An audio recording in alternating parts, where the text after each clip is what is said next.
that cable goes right through the flat part of that washer. You'll notice on here there are two little guides or bent parts of the washer. That's just to prevent the washer from spinning as you tighten it. Okay, they're guides. The cable doesn't go through there.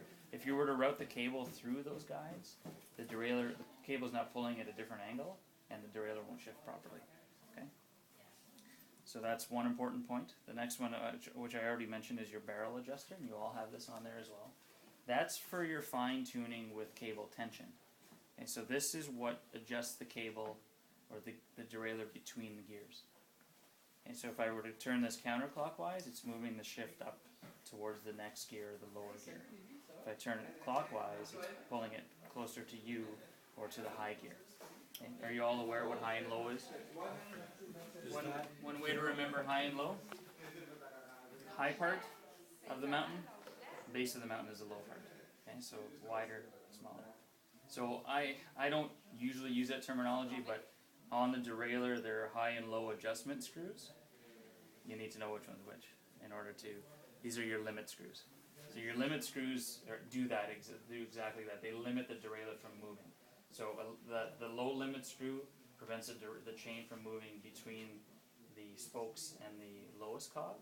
The high limit screw prevents the opposite, so between the spokes, between the frame and the highest cog. And so does that barrel adjuster need to be in some neutral position when you we're set starting? the pitch bolt? That's a good point. That's a good question. In here, as I twist this, you can see the metal part starting to come out. So what this barrel adjuster is doing is pulling this little cable guide out with it. That shouldn't be exposed when you're starting your tune-up. Okay, this should be in basically to the starting point or neutral. Somewhere in between. You need a little bit of room either way to play with. And then this screw here is your tension adjustment. This one you rarely have to play with. But what your tension adjustment does, I'll show you what it does on this derailleur here. So the tension adjustment, what it does is it adjusts or plays with the space between the lowest cog and the pulleys right here. So that gap in here. Let me just.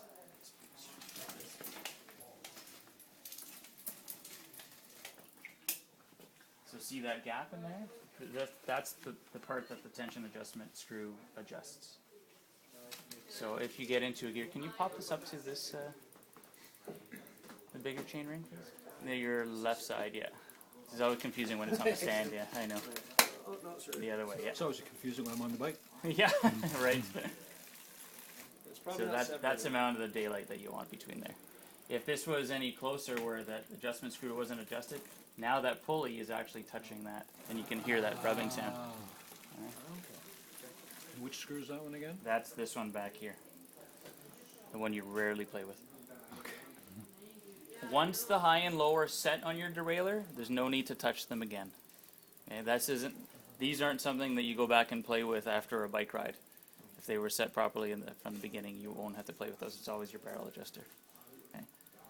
The only time you really have to play with those is if you're installing a new derailleur on your bicycle. Got it? Clear as mud. Now we're going to go through and I'll show you how to